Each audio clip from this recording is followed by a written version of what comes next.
Board Gaming, and today we're going to look at Great Western Trail with its expansion, Rails to the North. This game was designed by Alexander Pfister and published by Eggert Spiel. It's a 2 to 4 player game. Nick's going to go through how you play, and we're going to give our review. Hey everyone, welcome to the Great Western Trail. We're set up for a base game as usual, 2 players. I'm going to focus in on 1 player, but if I need to zoom in on the sheet, I'll just hold this up and I'll try to remember to do that. So whenever I do that, just envision that there are none of these. There are supposed to be those little circles right here, as you can see on the red player's board. So in this game, as usual, the goal is to get victory points. They're represented by these shield icons you can see throughout the board and on your buildings here. On your turn, at the beginning of the game, it's fairly basic. You have, on your sheet, you can see what your movement is right here. So you can move up to 3, and you can see that you can advance that possibly once I reveal right here and get more steps. But right now, in 2-player game, my limit is 3, and I will go ahead and move up to 3 with my person. So red can stop here and do an action, or here, or here. Their choice, whatever they want to do. Let's say they stop here, and now they can do actions. So I'm going to focus in on this. They can either move their certificate down, which is this cube right here, a little closer look. They can move this down 1 spot. You'll see that's why that's valuable at when we get to Kansas City at the very end of the road. Or they can take an objective. So we're going to have 4 objectives out here. We also start with 1. So let's just say we got this random one here. So there'll be 4 objectives out on the board and setup.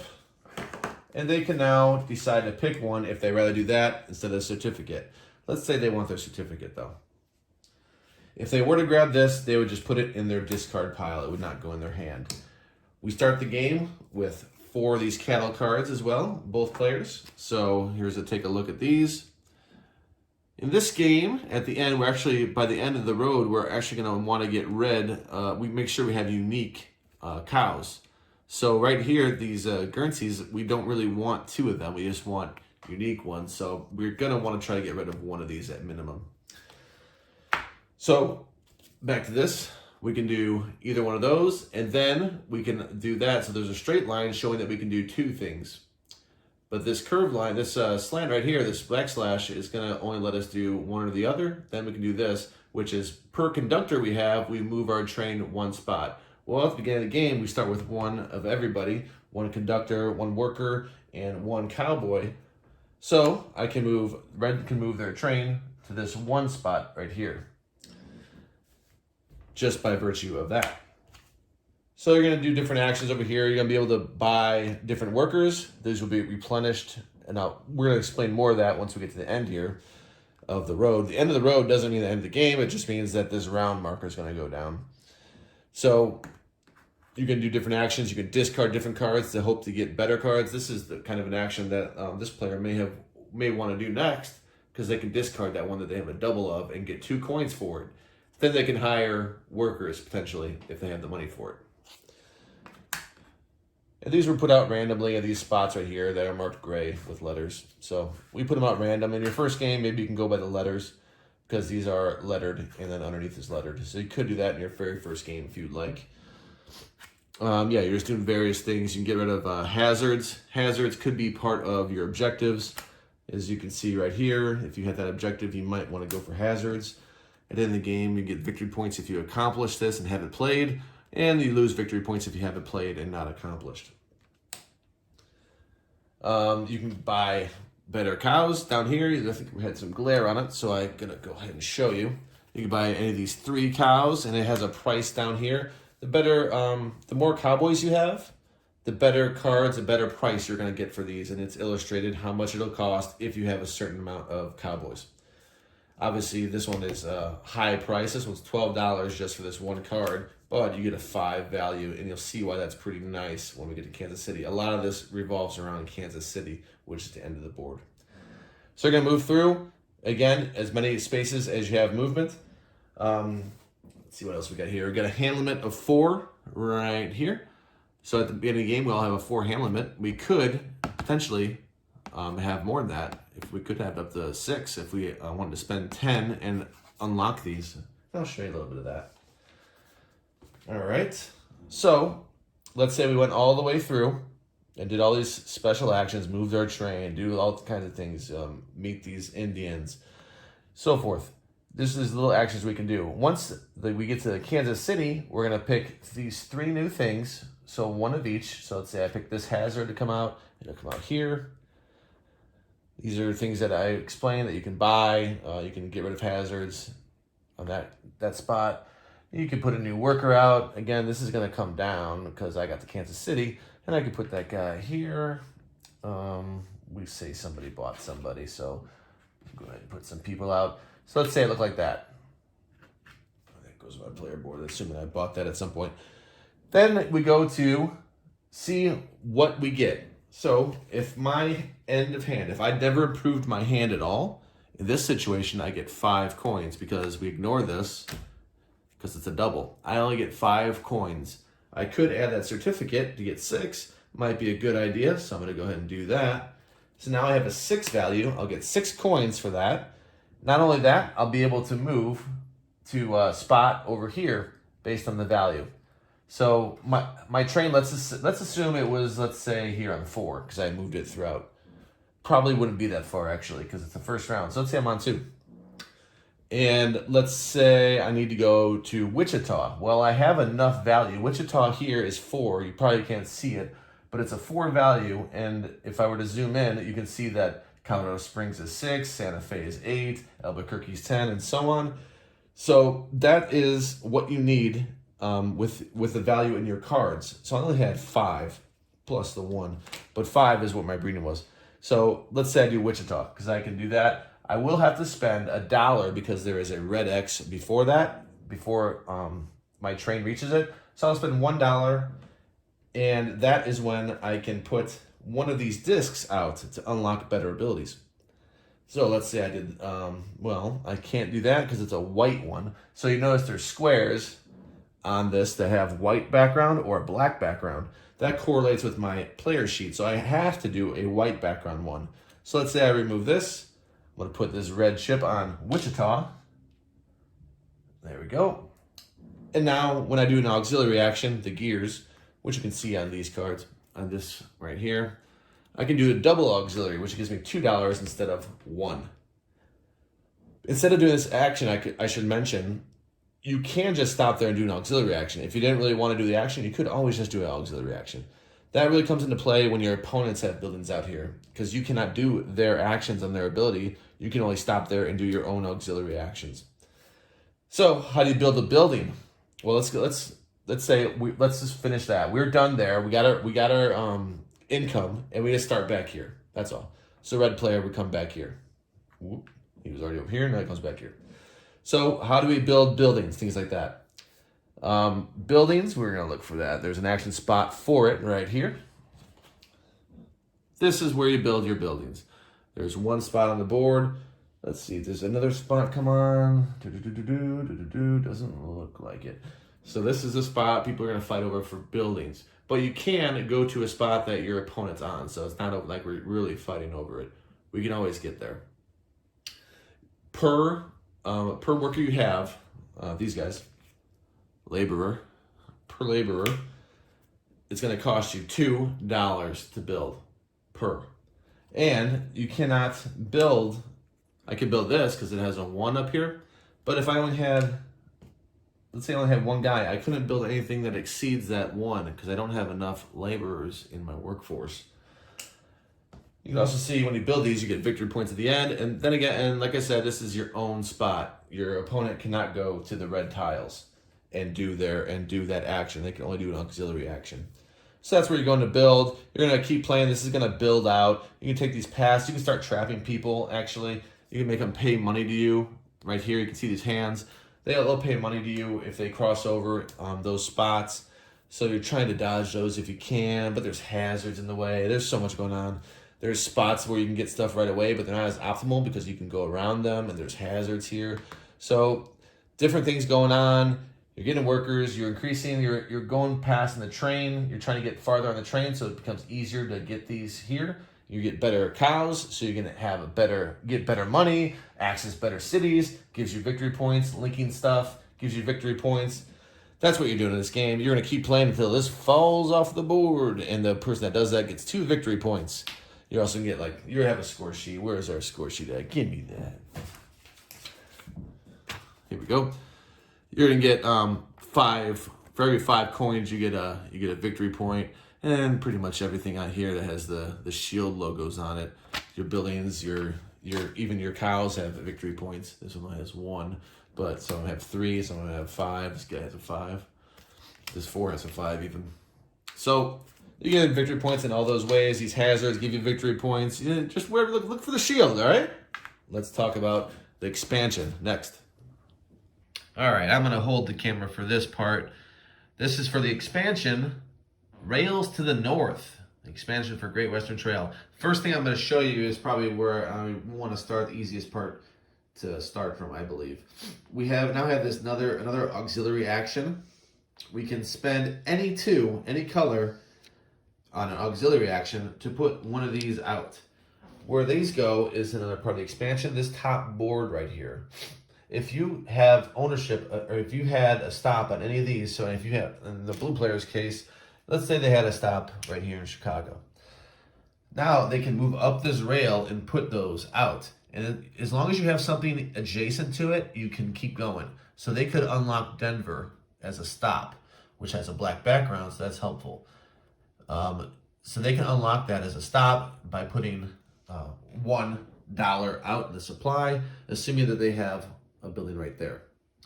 You can do that anywhere. You can see there's various actions here. So all you have to do is make sure you have one of your train stops right there. And then you can be the first one to claim that $2 right there, and then move on to there to move your train up 3. So you can see how they can sync up, and they're going to get better out here usually, including the spot there that gives you 8 victory points.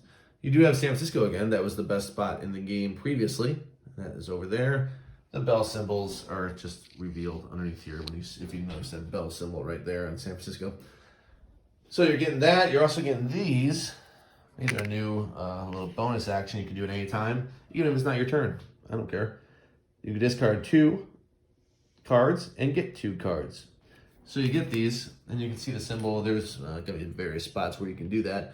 But that's a helpful thing. You're going to Kansas City and you have doubles, get rid of them. All right?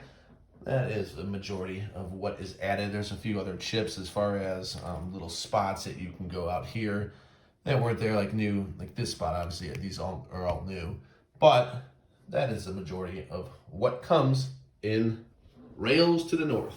Hey, welcome back for our review of both the expansion and the base game for Great Western Trail Rails to the North.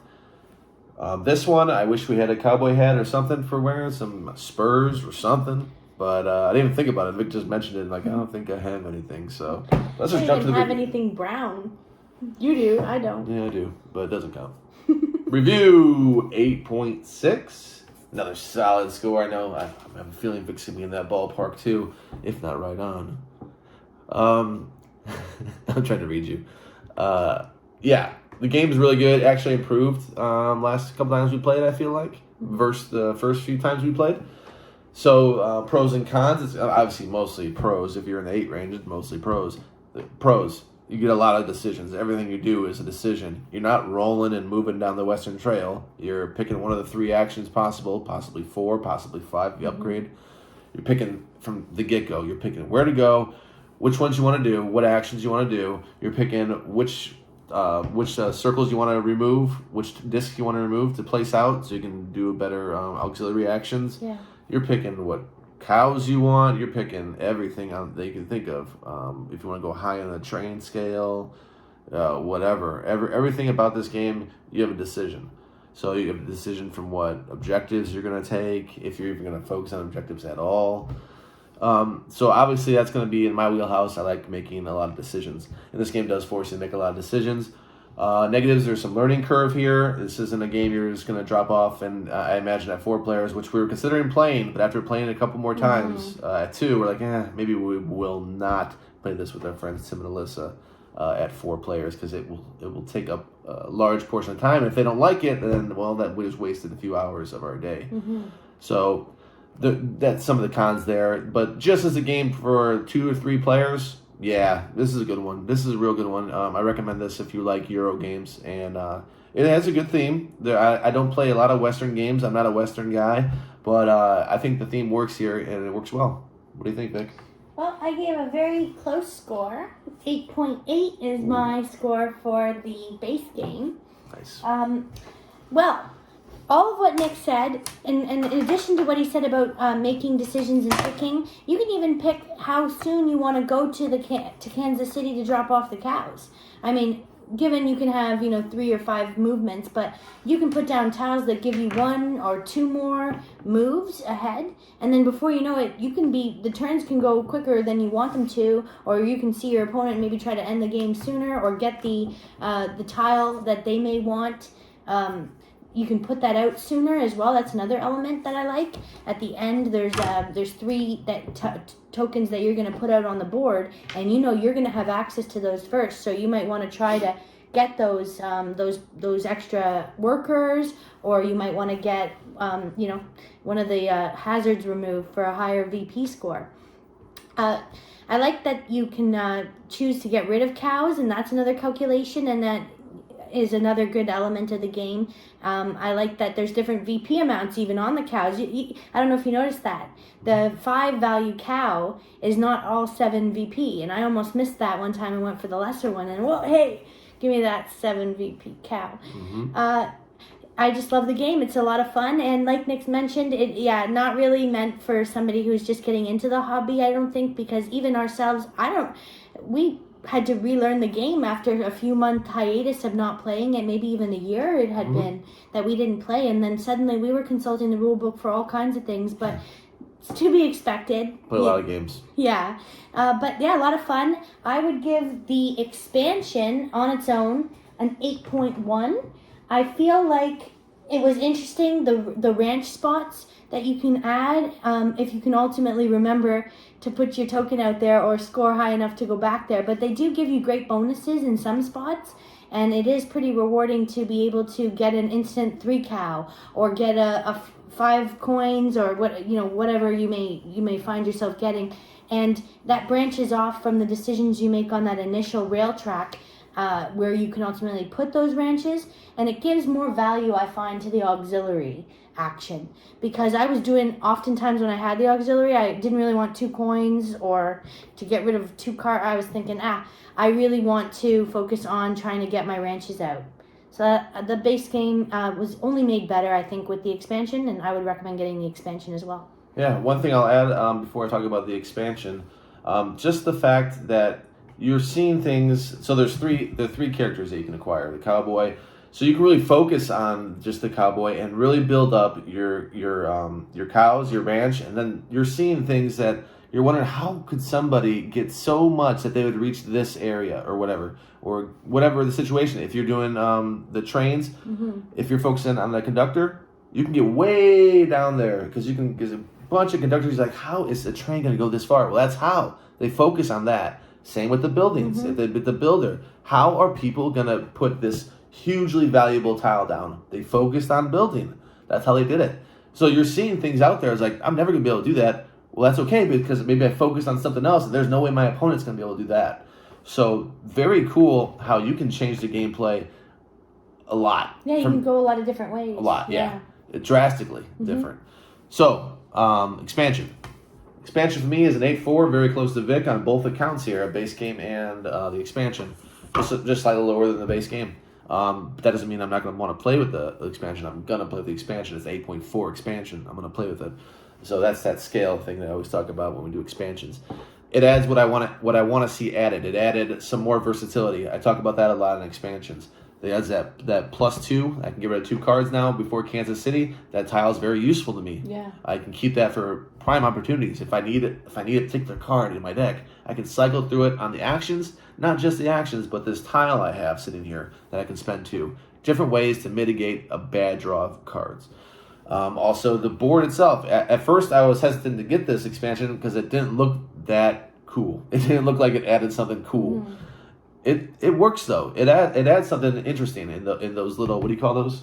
What do you call the little buildings? I don't know what they officially call them. The ranches. They call them ranches? Yeah. So if you put that, and I could have swore somebody else called it something different, but I guess it's ranches.